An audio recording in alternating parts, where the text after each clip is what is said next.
तर प्रश्न एकदा वाचा. प्रश्न आहे, यदि 2/5 क्विंटल चावल की कीमत 180 रुपये हो तो 4/6 क्विंटल चावल की कीमत क्या होगी.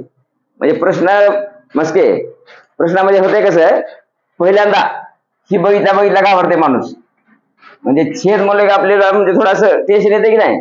त्या टेन्शन यायचं काहीच नाही. आता मी थोडं बाजूला जातो, तुम्हाला 2 गोष्टी सांगतो, तुम्हाला कळतात का बघा. 2 गोष्टी जर कळल्या तर येतं उत्तर असं म्हणजे झटक्यामध्ये निघतंय. अजय, गोष्ट क्रमांक 1, या 2/5 रूपांतर मी दशांशात करतो, चालेल का. आणि दुसरं या 4/6 मी रूपांतर दशांशात करतो. फक्त आपल्याला एक चेक करायचं आहे, ही छोटा आहे की ही छोटा आहे. आणि फक्त एक काय करायचं आपल्याला, छोटं मोठं कोण आहे बघायचं आहे. तर ह्याला 5 ला 2 न भाग जाते का. 5 ला 2 न भाग जाते का. मग पहिलं काम करावं लागेल, तर दशांश द्यावं लागेल, तर 0 घ्यावं लागेल. 5 चा पडा 20 पर्यंत म्हणा. तर ही किंमत आली 0.4. ही म्हणजे तो का ती आहे की नाही. इकडे या, आधी बारीक करून घ्या थोडं. ह्याला 2 न जाते, 2 दुने 4, 2 त्रिक 6. परत विचार करा, 3 न 2 ला भाग जाते का. मग इथं पॉईंट द्या, इथं 0 घ्या. 3 संग 18, परत 2 उरले, परत 20 झाले, 3 संग 18. बरं, किंवा एकच ठेवा, असं काही अडचण नाही. मला एकच फक्त, आता ही छोटं की ही छोटं, छोटं कोण आहे सांगा फक्त. मग मला ही सांगा, ह्या दोघांमध्ये छोटं कोण आहे.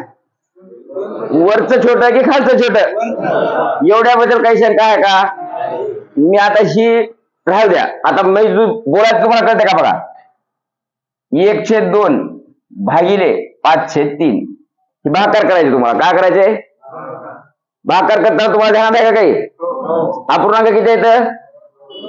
मग ह्या भागाकार करताना तुम्ही पहिलं काम काय करता, तर अपूर्णांकाचा भागाकार करताना पहिल्या अपूर्णांकाला धक्का लावायचा नाही, भागाकाराच्या बदल्यात गुणाकार ठेवायचा, पुढलं उलट करायचं. ही प्रोग्राम माहिती आहे का.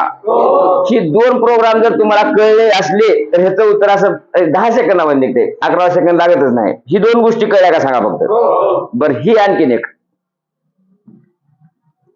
4/3 उभ्याकडे आहेत बरं काही, पूर्ण भागिले ही भागिले आहे बरं का, 8/5. आता ह्याची मांडणी मला सांगा फक्त, अशी करता येते का.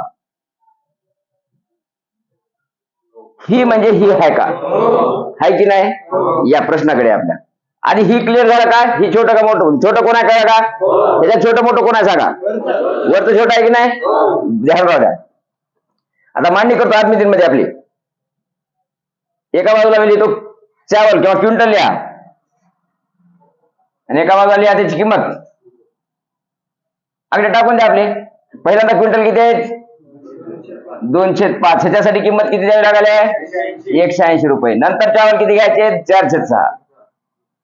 आता आपण दरवेळेस जे प्रश्न विचारतो तो प्रश्न इथे परत विचारणार.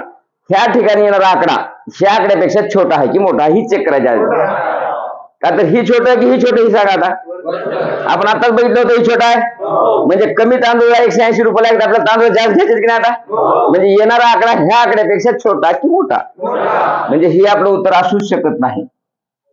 आलं का ध्यानात कार्यक्रम. ह्या तिघापैकी कोणतरी असेल ती बघू, कोणीतरी येईल समजा. तर आता मला एक सांगा, येणार उत्तर छोटा असल्यास, छोटं आहे की का मोठा आहे. उत्तर छोटं की मोठं, पक्का. तर आपल्याला ह्याच्यातलं मोठं वर घ्यायचं असतंय. मोठं कोण आहे, ही मोठं की ही मोठं. तर मी ह्याला वर घेतलं का 4/6, खाली कोणाला घेतलं 2/5 ला. गुणिले काय राहिलं बघा आपण, ही मांडणी. ही मांडणी मी थोड्या खाली तुम्हाला ध्यानात आहे का, आडवी किती. हीच आकडे आहे, तर मी फक्त आडव्या मांडणीमध्ये करणार आहे. कसं, 4/6 भागिले 2/5 पूर्ण गुणिले 180. तसं राहू द्या. फक्त ही उभं जे होतं की नाही त्याला मी आडवं केलंय. आता माझी भागाकार करून घेऊ आपण. भागाकार करताना तुम्हाला आता सांगितलं होतं की 2 अपूर्णांक असते, तर पहिला अपूर्णांक जसा तसा खाली घ्यायचा.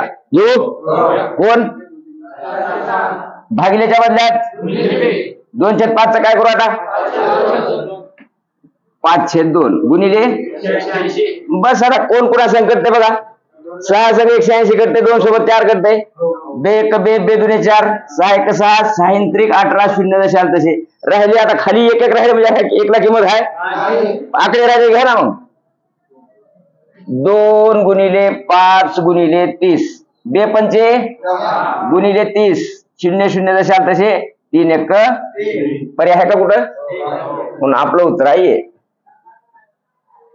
कुठं.